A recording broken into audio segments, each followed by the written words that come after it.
Bu yilgi qovun sayli o'tgan yilgidan qolishmadi. Amaldorlarimiz va jamoatchilik faollarining biri qo'yib, biri ikkinchisidan o'tadigan qovunlar tushirishi hosildorlik borasida rekordlarni yangiladi deyish mumkin. 2025-yil davomida gazni ayamaganning kosasi oqarmasligidan tortib, qishda muzlayotgan xalqqa tezakni mazza qilib yoqishni taklif qilgan deputat va hokimlargacha. Tezak qilib uylarda chalmalarni bosib qo'yib, ishga qaramchiga qor yog'dimi, ikkita taylab qo'ygan, o'tirgan-ku shunisi. Nima endi biz faqat gaz deb qoldik. Uyda loy kechib, piyoz ekayotgan dehqonga doira chalib, o'ynab berayotgan madaniyat xodimlarigacha.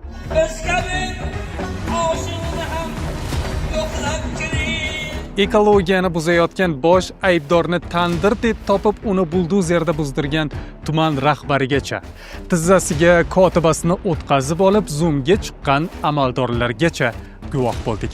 Ishonavering, bugungi taqdim etiladigan ushbu video hech bir hajviy dasturdan qolishmaydi. Rasul aka, siz kelganingizdan beri bitta savol kallamda aylanyapti. Siz mana Qonunchilik palatasidan keldingiz-ku. To'g'risini ayting, u yoq kulguliroqmi, bu yoq kulguliroqmi?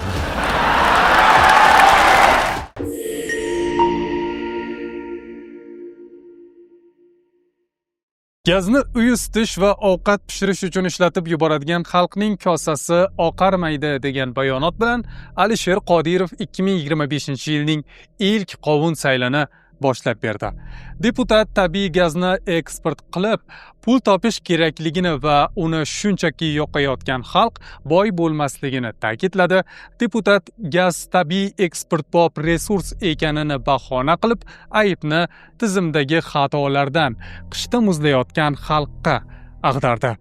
Bu chiqish yil boshida ijtimoiy tarmoqlarda keskin nafrat to'lqinini keltirib chiqardi. Odamlar gaz bo'lmasa ovqatni nima deb pishirishimiz kerak? Elektrga limit joriy qilinganda degan haqli savollar bilan deputatga qarshi chiqishdi. Qishning chillasida xalqni gazni behudaga sarflashda ayblash deputatning real hayotdan mutlaqo uzilib qolganini va muammoga yechim topish o'rniga xalqning og'riqli nuqtasiga tegib, navbatdagi qovunni tushirganini isbotladi. Andijon shahar bandlik bo'limi boshlig'ining o'z xizmat xonasida giyohvand modda iste'mol qilishi 2025-yilning eng mash'um va kriminal qovuni bo'ldi. Ijtimoiy tarmoqlarda kambag'allikni qisqartirishga mas'ul bo'lgan rahbarning ish vaqtida davlat idorasida xonasida qo'lbola moslama orqali giyohvand modda iste'mol qilayotgani aks etgan suratlar tarqaldi. Bu voqea rahbarlarning o'z xizmat vazifasiga va davlat idorasiga bo'lgan hurmatsizligini eng yuqori nuqtasi bo'ldi. Xalqni kambag'allikdan chiqarish, bandligini ta'minlash o'rniga ish stolida kayf qilib o'tirgan amaldorning holati butun tizimning naqadar nazoratsiz qolganini fosh qildi. Xalq orasida bu voqea kambag'allikni qisqartirishning yangicha usuli sifatida ochiq kesatqlar va keskin bahslar bilan qabul qilindi. Yana bir bandlik xodimining qovuni esa 2025-yilning yozida ijtimoiy tarmoqlarni larzaga keltirdi. Bu galgi sharmandalik video selektor majlisi vaqtida sodir bo'ldi. Kattaqo'rg'on tumani kambag'allikni qisqartirish va bandlik bo'limi boshlig'i Zoom platformasi orqali o'tkazilayotgan rasmiy majlisda kamerasini o'chirishni unutib qo'ydi. Natijada uning ishxonada xodimasini tizzasiga o'tkazib quchoqlab o'tirgani butun viloyat va vazirlik rahbarlari ko'z o'ngida namoyon bo'ldi. Bu voqea tizimdagi ma'naviy qovunlarning navbatdagisi bo'ldi. Kambag'allik bilan kurashish kerak bo'lgan rahbarning ish vaqtida va davlat majlisi paytida ishxonani ishratxonaga aylantirgani jamiyatda keskin nafrat va bahslarga sabab bo'ldi. Rahbarning nafaqat etika va odob axloq qoidalarini, balki oddiy texnik ehtiyotkorlikni ham unutib, jonli efir yulduziga aylangani uning mas'uliyatsizligini yaqqol ko'rsatib qo'ydi. Vazirlik murosasizlik prinsiplarini qo'llab, uni ishdan bo'shatgan bo'lsa-da, bu voqea bandlik tizimidagi rahbarlarning ishga bo'lgan munosabatini naqadar yengil-yelpi ekanini fosh qiluvchi klassik qovun sifatida tarixda qoldi. Jizzax viloyatida madaniyat xodimlarining tomorqada kartoshka va piyoz ekayotgan aholi xonadonlariga kirib, qo'shiq aytib raqsga tushib berishi 2025-yilning eng kulgili va mantiqsiz madaniy qovuni bo'ldi. Ijtimoiy tarmoqlarda tarqalgan videoda madaniyat bo'limi xodimlari bayram kiyimlarida karnay-surnay va doira sozandalar bilan tomorqada mehnat qilayotgan dehqonlarning tepasiga borib, shou ko'rsatgani aks etgan. Hatto odamlar yer qazib piyoz qadayotgan bir paytda madaniyat xodimlari ularning atrofida aylanib raqsga tushayotgani aks etgan videolar tarqaldi.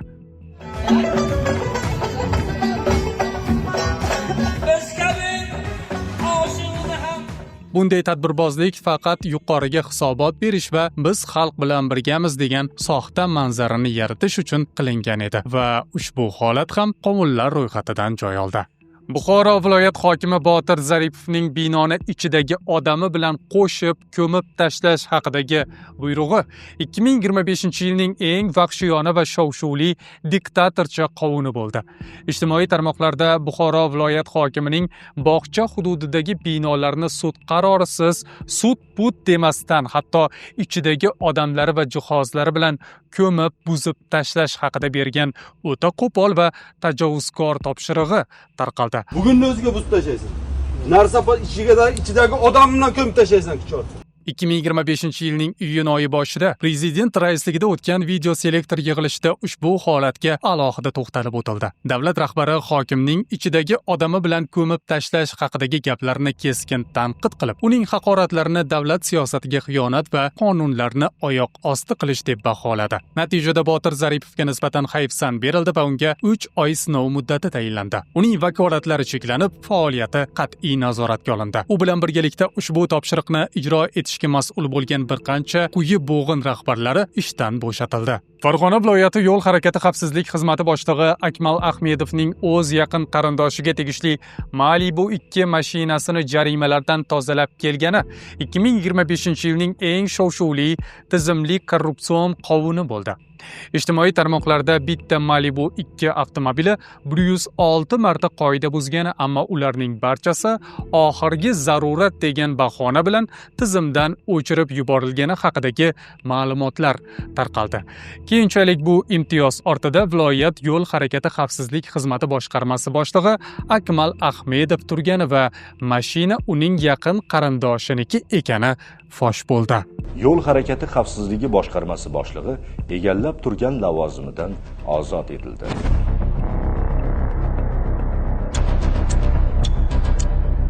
Ichki ishlar organlarida har qanday, ayniqsa rahbarlik lavozimi, avvalo xalqqa sadoqat bilan xizmat qilish, mansabini suiiste'mol qilmaslik, shaxsiy tarkibga shaxsan namuna bo'lish sharti bilan beriladi. Mana shu shartni bajarmaganlarga esa bu tizimda o'rin yo'q. Qumqo'rg'on tumani hokimi Anvar Normatovning qishda gaz yo'qligi sababli aholiga tezak yoqishni taklif qilgani 2025-yilning eng mashhur antiqa innovatsion qovuni bo'ldi. Xalq deputatlari kengashi sessiyasida chiqish qilgan hokim gazning tagi yo'qligini tan olib, aholini qishdan omon chiqish uchun qadimiy usul tezak g'amlab qo'yishga chaqirdi. Hech kim tezak qilmaydi. Tezak qilib uylarda chalmalarni bosib qo'yib, qishga qaramchiga qor yog'dimi, ikkita taylab qo'ygan, o'tirgan-ku shunisi. Nima endi biz faqat gaz deb qoldik. Bu yerda asosiy qovun 21-asrda raqamlashtirish va yangi O'zbekiston davrida yuqori lavozimli rahbarning energiya inqiroziga yechim sifatida xalqni o'rta asrlar turmush tarziga qaytarishga uringanidadir. Buvayda tumani hokimi o'rinbosari Saidjon Xizirovning ekologiya inspektoriga nisbatan jismoniy kuch ishlatishi 2025-yilning eng shov-shuvli zo'ravon amaldor qovuni bo'ldi va yakunda jinoiy ish bilan tugadi.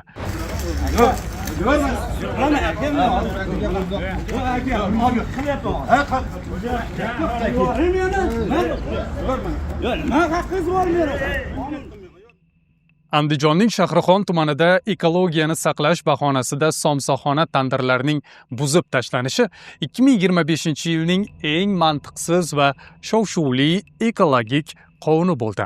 Tuman hokimi Hikmatullo Dadaqonov boshchiligidagi ishchi guruh havo ifloslanishiga qarshi kurashish niqobi ostida aholining tirikchilik manbai bo'lgan tandirlarga vahshiyona hujum qildi va ularni buzdirib tashladi. Ekologik tozalikni somsa pishiradigan tandirlarni vayron qilishda deb bilgan rahbarning bu harakati navbatdagi qovun sifatida ro'yxatimizdan joy oldi.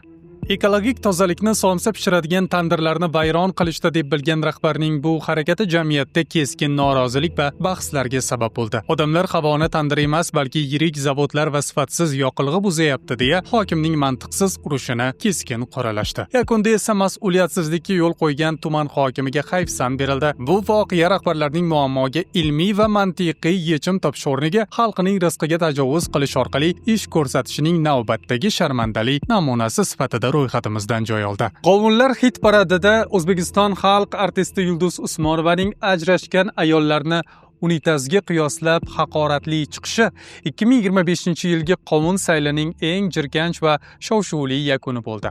Xalq artisti maqomidagi san'atkorning bu bayonoti jamiyatda misli ko'rilmagan nafrat va keskin bahslar to'lqinini keltirib chiqardi. Erdan ajragan ayoliga hamma osilaveradi, unitazga o'xshaydi, hamma kelib siyib ketaveradi, qo'pol qilayotganda. Не надо, любите себя, уважайте себя. Bir eringda bo'lsa, eri yo'qdi boshiga Buxorodan kelib qarg'a chiqib ketar ekandir, eskilar qo'pol qilayotgandir. Qaysi tilda aytdi yana? Erni boshini maqtayman-da. Er bo'lsa yaxshi. Endi hali ahmoqlari bor, urang'ishlari. Hali o'tasi haliga qayta vaqt tashlaydiganlari bor. Unaqalari bilan endi dadalaring kelib gaplashib, akalaring klimatga kelib o'zini urib ketsa, odam bo'ladi. Lekin ajrash, yo'lini qilib ajramaslikda harakatini qilish kerak.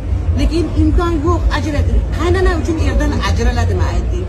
Mana 2025-yilgi qovun sayli ham o'z nihoyasiga yetdi. Agar qovun tushirish bo'yicha jahon chempionati o'tkazilganida bizning bu qahramonlarimiz shohsupani hech kimga bermasliklari aniq edi. Bu yilga eng katta qovunni kim tushirdi deb o'ylaysiz? Fikrlaringizni albatta izohlarda yozib qoldiring. Yangi yilda qovunlar faqat dasturxoningizni to'ldirib tursin. Amaldorlarning tilida esa, amalida esa bunday hosillar kamaysin. Kirib kelayotgan yangi yilingiz muborak bo'lsin.